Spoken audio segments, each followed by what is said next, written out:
Hello, my name is Bart Brecka. I work at Design Engine, a product development company.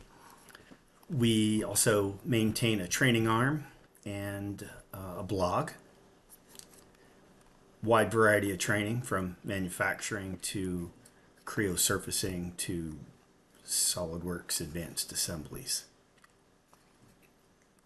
This video today is in response to a video that I did earlier, basically creating some geometry, thinking in terms of how the geometry is organized from an R&D perspective through to a manufacturing perspective. So this Creo-oriented training for the Learn to Design course, this is that landing page for that class. And I'm going to go into block 16 here on the second day. And basically, I established this shape by sketching this Y shape in a previous video. This time, I'm going to go ahead and create this sketch from an oval perspective. And then I'll add draft and what have you. The challenge is this cut is going to look at this edge, and when I change this edge to get this kind of drafted, and this cut's going to fail. So I just want to look at how things fail and ultimately get smarter at managing failure. We're also going to have a problem failing in assembly mode. Let me get started. So the typical Creo user will come up here and pick things. I'm going to grab the sketch out of this pop-up window. It's way faster. And as Design Engine, we're really keyed in at creating things more efficiently. So I would have to delete this edge and strike an arc off this entity. That works, but it's a little slow. So what I'm going to do instead is reach for a shape. This racetrack 1, 2, and 3. I'm in Creo 12, so there's a variety of differences. I put him off to the side just a little bit. So look at how many dimensions I've got. The minute I go to use this coincident constraint here to collapse this entity, look, I've only got 3 dimensions now. All right, so by counting dimensions, not features, you're going to be a lot quicker at understanding what's been constrained and what has not yet been constrained. Since I don't see a 3rd dimension, I realize that I'm ready to extrude this model. So instead of coming up to the checkbox, consider right hold down and hit the checkbox. Right hold down to hit extrude. Don't come over here and hit extrude. Way too slow. Now, I personally grew up in a racing family. Grew up racing motocross and then sport bikes later. And that everything had to be done more efficiently. Getting around the track to packing the trailer. So in this case, I'm trying to be as efficient and mindful of what in fact is going to fail. So I'm creating a cut here. I'm going to use this rectangular cut. All right, so I tend to model things that need to be symmetric, off kilter just a little bit like that. And then I use the symmetry function to organize symmetry. And my goal is to see it pop. Try that again. Notice I don't have to have a center line here to get that to work. Okay. Then I look for this icon that's pointing to the other icon. There you go. So that edge right here, if this changes, this is going to fail later on. So just things to be mindful of. Instead of coming over here to hit extrude, I'm going to fetch extrude out of this pop-up window. It automatically organized the extrude to be a cut. I'm going to right hold down on this dot and tell it to do both sides. All right, now I have an option. I can add some more cuts, or I can come in and edit definition on this cut to establish a more complex feature. I tend to do extra features, but I think most people elect on making more complicated features. So in this case, I like to get this third part of the sketch to auto align. On purpose, I'm not going to get that geometry to go because I'm going to use this coincident constraint to establish this relationship in hindsight. I think it's smarter to do it using the assumptions that Creo enables us to have. Another thing that I like to do is to dimension these geometries to themselves. I think it's a much smarter way to organize your references, and I'll just put those at 5 mm. That way everything always fits. Now I'm looking at the dimensions, wondering, what the dimensions are doing and where they're coming from.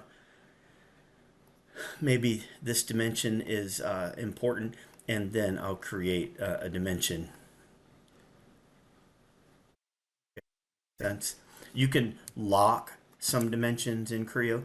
A lot of more seasoned users lock every dimension in Creo. I don't fit into that category, but people do it.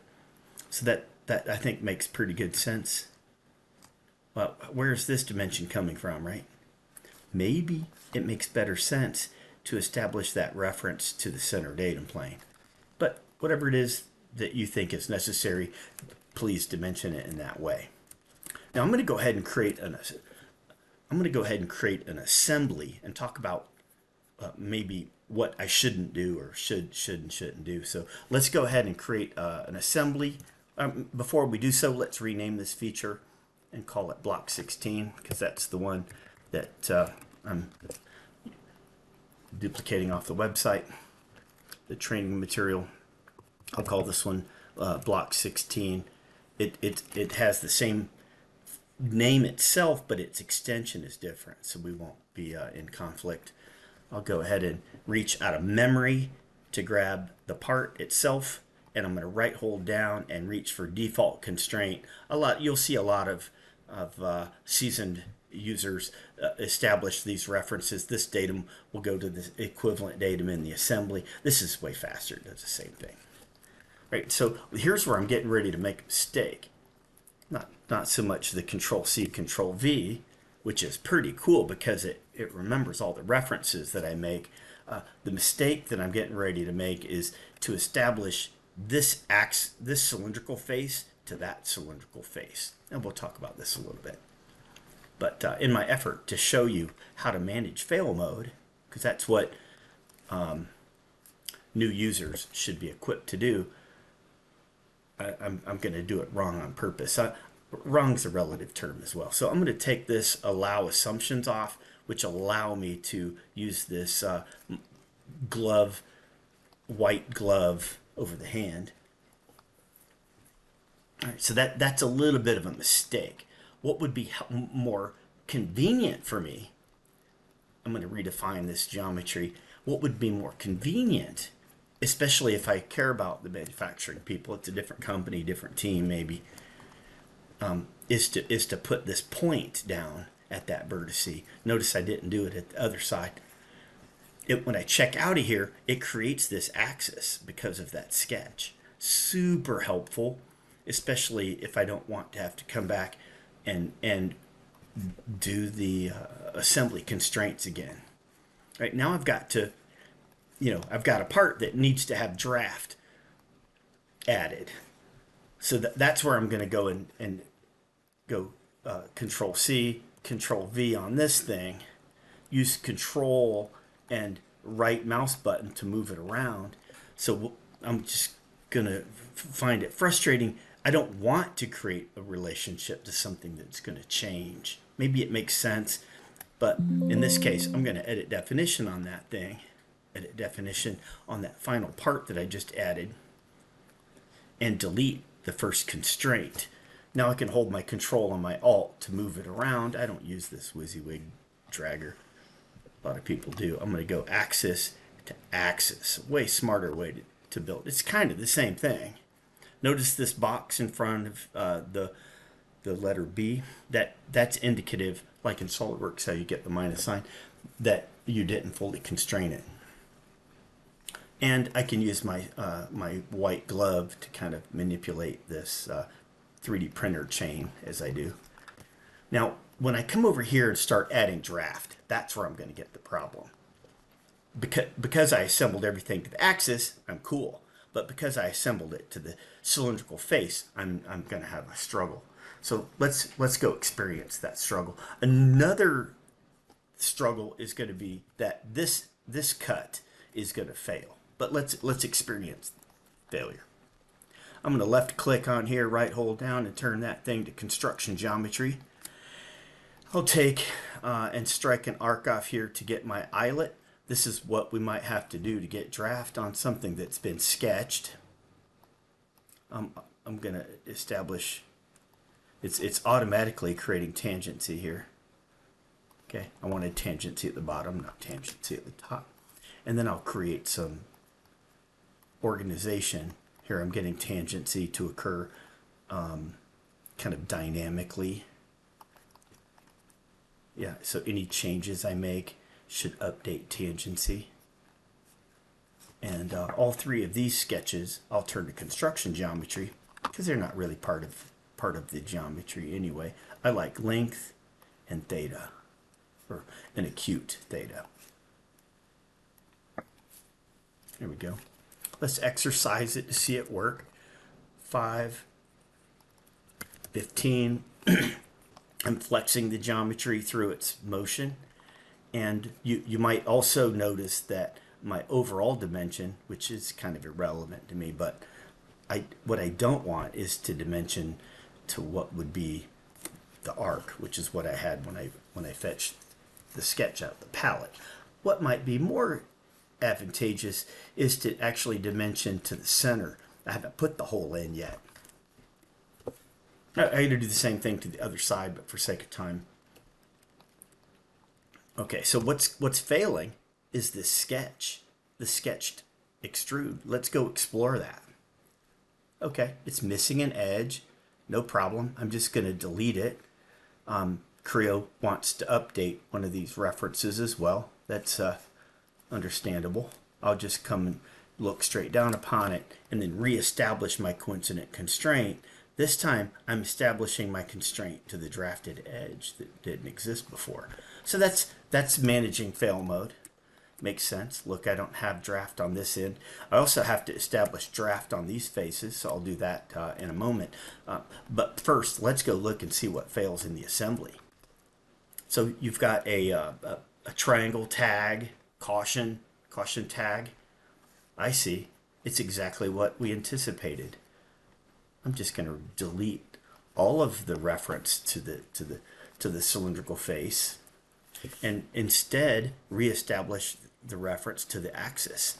And notice the other side didn't fail because I had already assembled it to the axis. So managing fail mode is one of the things that we would cover intently within the first couple days of taking the Learn to Design course. Being confident in failure is next level. Okay, so now I have to add draft to this wall. Let's do that real quick. So instead of coming up here to hit draft, the sort of new way in the last 10 years running Creo that, seasoned veterans might not use the new way. They're going to just come up here and do it like they did in previous years. I'm going to left click, right hold down. Look, I've added the draft tool to my pop-up window by using customize to add it. Excuse me. One thing I would suggest to PTC is to let me customize this menu to be whatever I want so I can move more quickly. Maybe the marker menus from Alias or gestures in SolidWorks. And instead of coming over here to hit draft hinge, I would look for draft hinge in the geometry over here. So I'm going to cancel out of this tool and then work it again. Hit the draft tool, right hold down, pick the draft hinge. Look, it's pivoting about the draft hinge, right hold down, and split by the draft hinge. That's cool. And there should be one here that lets me make both the drafts the same. I don't see that one. So maybe draft sides dependently is what I was looking for. Okay, now that I have one of those drafts one of those faces drafted, what I do is I edit definition, and I don't need to open my references to see it's asking for other faces, and I just come and make my feature more complicated. So I checked out of it by hitting the middle button. I'm going to get back into it and do it again. So instead of rotating your screen around like SolidWorks users do, you can just right click through and grab it. Way faster. Right click through and grab it. SolidWorks has a button that lets you right hold down and select the other side. Cool. So let's come over to my assembly and look at it. It's updating just the way I would expect it to, and nothing's failing. Let's go and add the holes to the geometry, and we'll be done. So I think it's smart to kind of do the holes in insert mode in front of the draft. SolidWorks would call it roll back to part. I'm going to take a hole now and drop the hole at that axis. So I can pre-select both of those faces. It doesn't really matter what order you pick them in. Pre-select them, and you should have a hole tool out here that you can fetch out of your pop-up. I'm modeling this as if I'm in millimeters, but I'm in fact in inches. So that should have built the selection. Let's delete that and do it again. Left click on one, hold the control key down, left click on the other, pick the hole tool, make it larger, and ultimately you can right hold down and say through all, and then control C, control V. I'm hitting control C, control V, and it's asking me what geometry to place it on, and it remembered to go through all. So control C, control V is pretty cool. Quick way to do things. So now it's not having any problem updating the geometry. So I'm trying to think about how can I be more mindful of other people on the team to create a more effective team. I want to be mindful of what the manufacturing engineer is going to have to do to add draft to this thing. Oh, and I'm still in insert mode. I need to resume my draft. There we go. Lastly, what I like to do is to establish my draft relative to a variable name. So I might actually create a property, a parameter, and call it draft. Let's put it in at maybe 5 degrees draft. So then I could double click on any of these geometries and double click on the draft feature and simply type in draft, which is going to automatically tie it into a relation. I'm hitting enter, enter to get that to tie in, hit control G to get that regeneration to establish, and then I'll type in draft right here as well, enter twice and hit control G. Now I didn't put draft on the other side here, but for sake of time, you get it. Let's do a draft analysis.